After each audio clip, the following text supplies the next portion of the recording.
Brilliant. Thank you very much. My name's Ed Parsons from Google, Google's Geospatial Technologist. So from the title, you'll understand that we are a group of geospatial experts, maps people. And we're here, hopefully, to have a discussion of what we can learn from our experience in the geospatial industry about using open data and how much of that overlays on the exciting new topic of AI. We're here largely because Amanda bullied us into it, which is often, I think, the case for OpenUK conferences. If Amanda asks you to do something, you pretty much say, yeah, okay, we'll do that. And that's why we find ourselves here. So I've introduced myself. Obviously, Google makes a huge use of geospatial data, both open and proprietary, in creating the products and services that you'll be familiar with. And indeed, and obviously not just from Google, you probably all have used geospatial technology to get here today. At some point, you probably used maps, or even if you didn't use a maps application to find your way here, many of the interactions you would have had with public transport or just moving through the world make use of geospatial technology behind the scenes. It's a fundamental piece of what we do. But you don't really want to hear so much from me. You want to hear much more from the rest of this panel. We're going to talk for sort of 20 minutes or so, discussing 3 or 4 topic areas we think are interesting, and then we'll leave 10 minutes for questions from the audience that might emerge from those discussions. So what I'm going to do is ask each of my colleagues here to spend 2 or 3 minutes introducing themselves and how data is part of what they do as their day jobs. So, Mariam, do you want to go first? Sure. Hello, my name is Mariam Crichton. I am the CEO of Seven Satya. We provide investors and businesses with global location information on environmental, social and governance, ESG insights, so that businesses can understand where they operate, invest and source supplies. So we're a product company, and a lot of our data is based on open data. Both non-geo and geo, so I can discuss that a bit later. I also sit on the Women in Geospatial board, which is a voluntary organisation crossing 196 countries, about 4,000 women in geospatial. And I am a NED of the Institute of Risk Management and chair of the Institute of Operational Risk, which are both non-geo. Brilliant. Hi everybody, Denise McKenzie. I'm the managing partner for a thing called the Place Trust. What we are is a not-for-profit organisation. We operate globally. Our focus really is on trying to address some of the inequities that exist currently for many governments around the world in data about their countries, particularly for looking at high-resolution imagery of their fastest-growing urban environments. So think here in Africa, think here in sort of South America and places like this. We also focus on working on those places in the world that are going to be greatest impacted by climate change or are being impacted in that way specifically as well. So again, thinking about small island developing nations. If any of you ever saw the press conference given by the Foreign Minister of Tuvalu standing in the ocean on the outskirts of his country, talking about the impacts and why, from a technology perspective, they wanted to be able to create a digital twin of their country, not just to be able to try and address the issues that were coming at them from a climate change perspective, but actually, sadly, to preserve the history and culture of the place that they're part of. So for Place is an interesting, I guess, data institution model that's been set up. It's new. It's got a data trust at the very core of it in what we do, and it's got a membership community of trusted users that are around it. So when we talk about open data inside of Place, we talk about being as open as we can be, but as closed as we need to be responsible in the use of the data that we use. So the 2 types of data specifically inside our organisation, as I said, is high-resolution aerial photography that could be by drones or planes, but also street view imagery across different urban landscapes as well. So that could even include a slum. So the great thing about that data, phenomenally powerful, incredible at its ability to give insights about our human world, about our environment that's there, but obviously that adage, I guess, from Voltaire that said, with great power comes great responsibility. has as much power to do good as it does to do harm. So for us, we're an organisation that's ethics first in our design, and one of the things that I was involved in a couple of years ago was the writing of a charter called the Locus Charter, which is 10 principles around the ethical use of and responsible use of location data. So meant to help guide technologists in the way we use data going forward. So for us, I guess, thinking about those original principles of open data and why we were pursuing that 25, 30 years ago, a lot of that was around access and transparency, and I think they still hold really true and at core for us. And I think for the panel and the things we're going to talk about today, for me, it's not so much about the data itself being open, but it's ensuring we have an ecosystem that is trusted, that is open and has an ability for us to access the data we need to in order to be able to answer some of those really big critical questions and choices that we need to be making going forward. So I'll leave that there. Okay, thank you. Good morning. My name is Chris Newlands. I'm the Chief Executive and founder of a business called Space I. I is an A-Y-E, so it's very Scottish, but it's about eyes, if you like, from space. I'm also ex-military, so you would sign emails, yours I, yours always. So there's a story attached to it. Also, EYE.com space, it was $100,000, and I bought that for £30. So typically Scottish perspective necessarily. So in Glasgow is known as Satellite City. They're the third largest manufacturer of satellites in the world, actually, which is a bit of an unknown fact as well. So we're based up there for a reason. There is a revolution happening in space. Earth observation in particular, in my view, is the poor cousin to communications in some ways, but I think it can change the world, and I intend to, with my colleagues here, to do that in a massive, massive way. But we're about real-time satellite imagery. Not historic, real-time, and the merger of that with the 15 billion Internet of Things devices out there. So the ability to identify yourself in the satellite picture could be transformational. If you think of things like ambulances getting to you 30 seconds earlier, that could save your life potentially, rather than the red line on the actual sat-nav. But I think it's really about, space isn't really about Mars, although it is, I'm sure, but 99% of satellites point to Earth. They're not really focused on, obviously, the outer UFOs, although there was a UFO found this morning, I believe, in the Pacific, which is really quite interesting. So you'll read about that one later. But if you think about use cases of what we're doing, this is not really about a product. We have got products. They're both apps in the app stores, so TRL10, but we're building a platform, and the ability to actually ingest all Earth observation satellites from all suppliers, from the 20 plus different formats that are out there, make them one interoperable format, retain the metadata to allow you to identify yourself, your assets, your people out there in space, from space, in real time, will be a thing this decade. And it's already a thing today, because it's real time when it was now. And we're developing that just now. So autonomous vehicles going forward will be a big thing, obviously. Wildfires, not just focusing on the actual firefighters, the fire, but the firefighters and the actual responders and their machines as well. And there's a myriad of use cases out there that could change the world in terms of people trafficking and various other things too. But the price of sending a satellite into orbit has gone from, so I'll give a quick example. 2013, it cost you $1 billion to launch a satellite from medium resolution satellite imagery. That's Landsat 8. Now you're looking at $300,000 compared to $1 billion. So the price of that is plummeted. So the capabilities are going to be absolutely enormous. And we're in the centre of that. And we've got patents that protect that relationship. And we're going to hopefully set some rules that make everyone have open access to that information, or at least cheaper access to that information going forward too.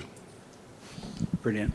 Thanks, Chris. So you see a diversity there, I think, of different applications of geospatial. So what I hope we get from this panel this morning is some perhaps understanding of what we have learned in the geospatial industry over the last 30 years. How relevant is that to the emerging field of AI? And a term that I think Denise mentioned, I think is a really important one here, and that's this idea of an ecosystem. There's an ecosystem around geospatial data that has developed to allow the organizations you see around here to develop and to thrive.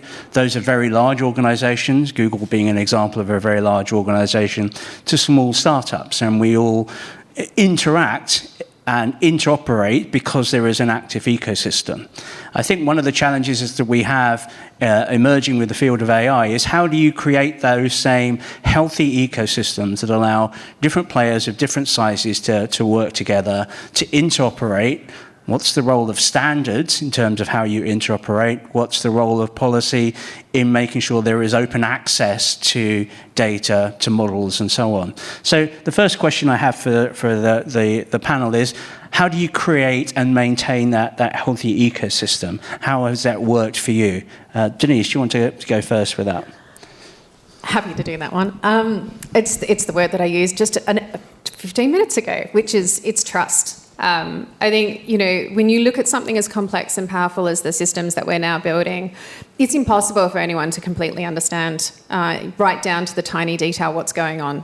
Part of the reason we've got the level of fear and the level of concern and the level of race to regulation that we have now in the world in all of these technology spaces is it's got so big and it's got so complex, but importantly, it's become so powerful in what we're doing. Now, interestingly, in that space, if you look at other professions, the same thing happened to medicine, the same thing happened to engineering. There's a point at which the professions get where it is so complicated that it needs some trust in professionals that can give you assurance that what is happening is the right way, and that is going to be looked after, people are going to be looked after and harms are going to be avoided in what you're doing. So I think for me, building that healthy and open ecosystem very much needs to be one of a conversation about trust. How do we give that trust and confidence to the world's citizens that what we're doing is the right thing, so that people feel comfortable with sharing data. People feel comfortable that that data can continue to flow and be used for making the right decisions that are there. So, I think a good example from the geospatial community that's now 30 years old, which when you think about technology institutions is not bad effort, would be the OGC. So that's an open geospatial consortium, which, full disclosure, I used to work for the organisation for a number of years. But it's an ecosystem. It's a community of practitioners and professionals that come together to talk about what the standards are that are needed. And so it's a really important place where everybody gets a voice. So the private sector's in there, the government's in there, the researchers are in there. And all of them are talking about the impact of what regulation and standards are going to do to their environment, to their work, and what those potential impacts are. So I think you have to look at how we create those communities. And for me, it's a fundamental of trust. And it's getting an agreed set of principles about what we believe the right things and the wrong things are when it comes to the use of the technology. Okay. Healthy ecosystem for data and geospatial data. So to have a healthy ecosystem, we need consistent, sustainable data that is comparable over time, I believe. Data that is not influenced by commercial needs, and data that is open to public scrutiny. In these challenging times where we have environmental and social issues that we can't ignore anymore, trusted data in these areas is becoming critical. Most data in geospatial is environmental, is humanitarian, is defence, and some social. So having a good, healthy ecosystem of geospatial data is absolutely critical to facing getting trusted data to make informed decisions to help the environment and social impact these days. Okay, thanks for that. Let's just pass the mic over. I think what's an interesting point from that response there from Mariam is that open would mean different things there. You say defence data. Clearly, there's a different level of openness with defence data than there would be with some other environmental data. That's part of the ecosystem, recognising that there are different levels of accessibility. Chris? Couldn't agree more. I think Denise mentioned values there, or you alluded to that, and I think values mean different things in different parts of the world, and Western values aren't necessarily the same values you'll find in other parts of the world too. So I think that's part of recognising that potentially too. So I think the beauty of geospatial is it creates a collective collaboration, if that makes sense as well, and it does deal with real world challenges in terms of disaster management, humanitarian aid thereafter too. But I think we need to look at preserving privacy as well. I think that's part of it too, and it can be used for nefarious purposes, which we have to look at. And I think proprietary information is also key, so we have to look after the organisations that want to support the community as well, and look after their interests too. So I think that makes it all the more sustainable too. And again, you're looking at all the various, we're looking to create a platform, but that will work with open source solutions like USD, Universal USD, NVIDIA have their own model as such as far as imagery is concerned, and SQL obviously databases, etc. as well. So everyone can work together, but I think the important thing is to keep it sustainable going forward too. Okay, I'm going to move on to the next topic of conversation, and perhaps reflect on where we've not done so well in terms of the geospatial industry and the ecosystem, and that's around transparency, which I think is key in looking at AI and the merging, particularly of the emerging realm of generative AI, which is, again, something that perhaps as an industry we have less experience of. We tend to reflect the world as it is in the geospatial industry.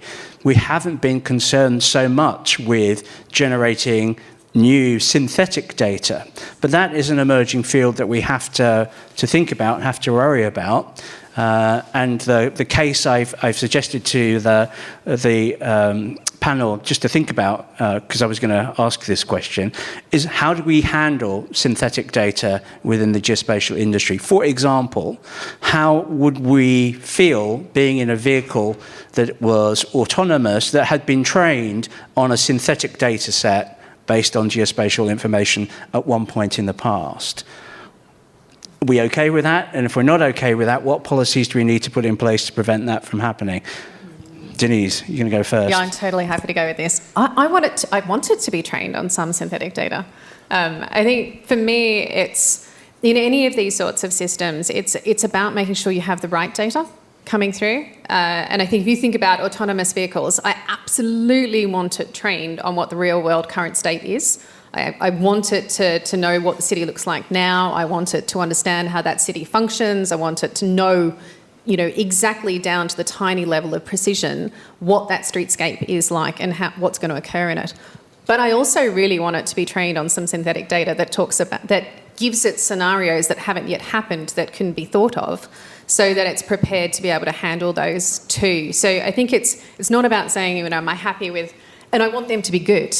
I think that's the other thing. What I want is to have confidence is that how that synthetic data has been created has been done so in a sensible, measured, grounded way of thinking in what we're going to do. Can it cover every scenario? No, absolutely not. But can you do your absolute best level efforts to make sure it is? Well, that's what you should be aiming to do. And you should be being measured against how you're creating that data to do that. Okay. Anyways, Chris? Of course, yeah. Thank you.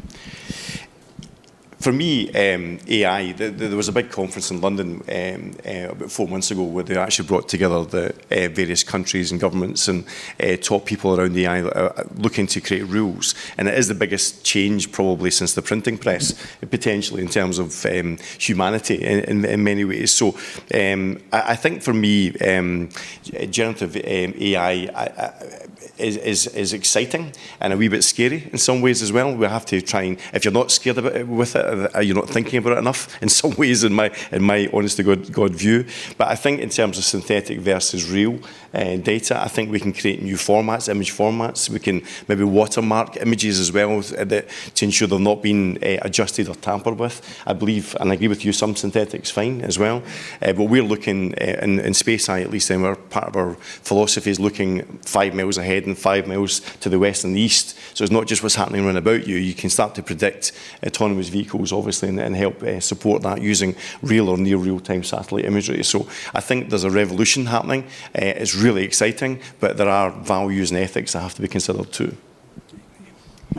Well, I try to avoid this subject always, AI and ML. I'd say, in terms of geospatial, particularly remote sensing, it's kind of our normal. We normally automate how we do things, and suddenly this label's come up as AI, and so people have started using it and labeling it as AI. The normal way would automate processing imagery, because that's how you get budget. And what I'll talk about in my experience of the products I'm making, we did experiment with ChatGPT. So we have a product which gives you indexes of how does one location compare to anywhere else in the world from number 1 to 100. So how does it compare for air pollution? How does it compare for corruption, or number of hospital beds, or number of roads? So we took our indexes, and we have to write descriptions, and we have to interpret, and people start to analyse and put a picture up about this area based on these indexes. And we ran it through ChatGPT, which wrote powerful, seductive copy describing the indexes.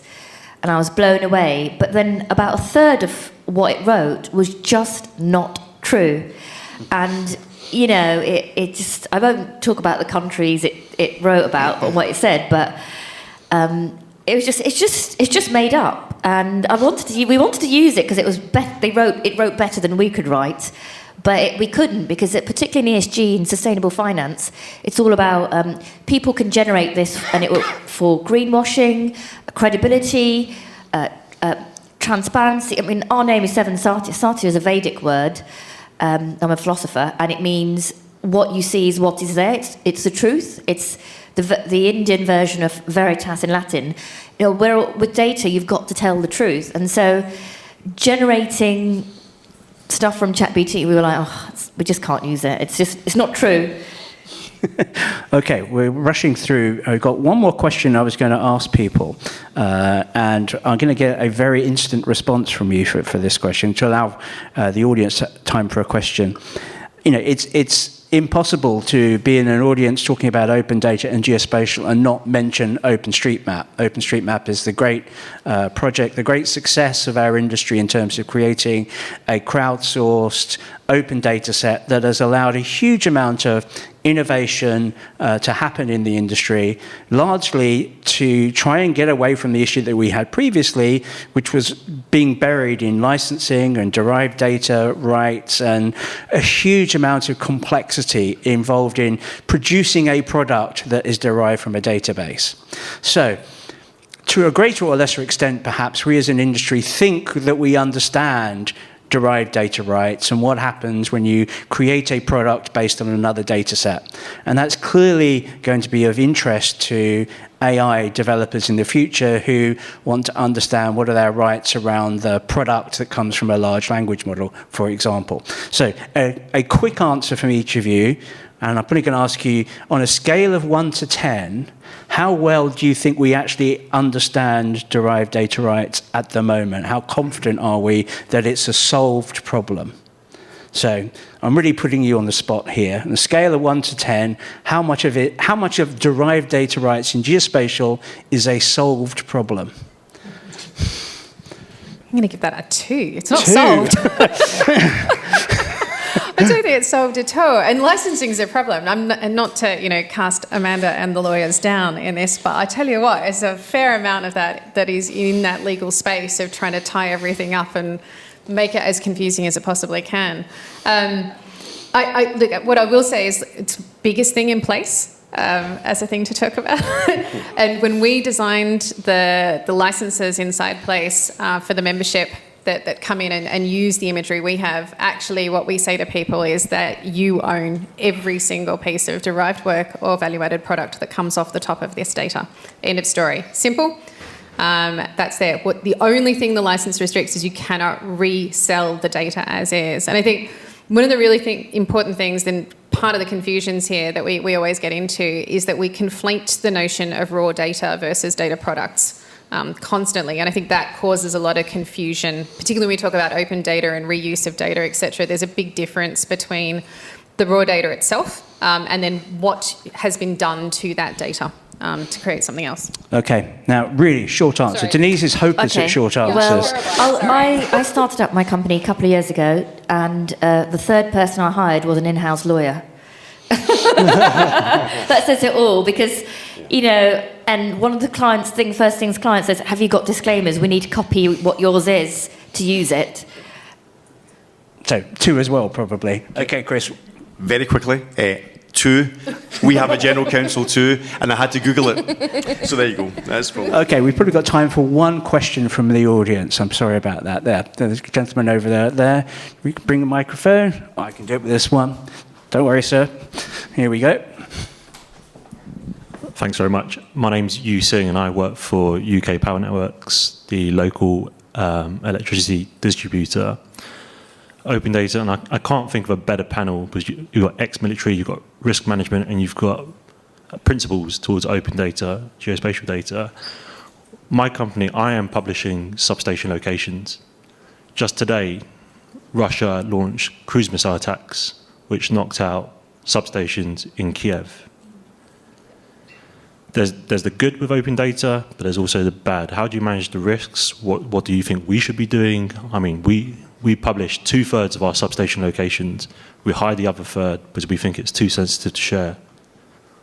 What other tips could you give us? I'm going to jump in on that one, because that's kind of an absolutely fundamental element to why Place was created the way it was and why we're structured the way we are. So we have a phrase inside Place that talks about being as open as we can be, but as closed as we need to be.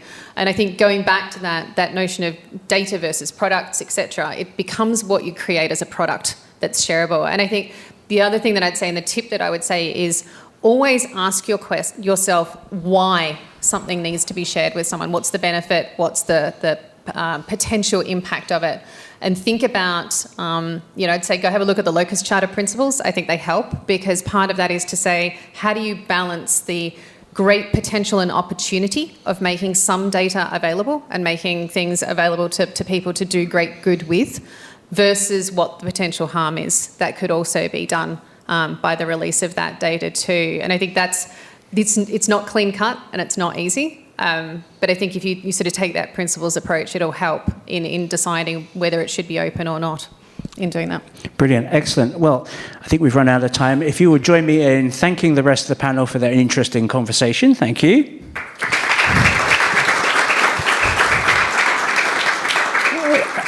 Being the nature of this, we've probably not provided you with any answers. We're probably giving you more questions. If you would like even more questions, feel free to buy us a coffee afterwards, and we'll make the world even more complicated.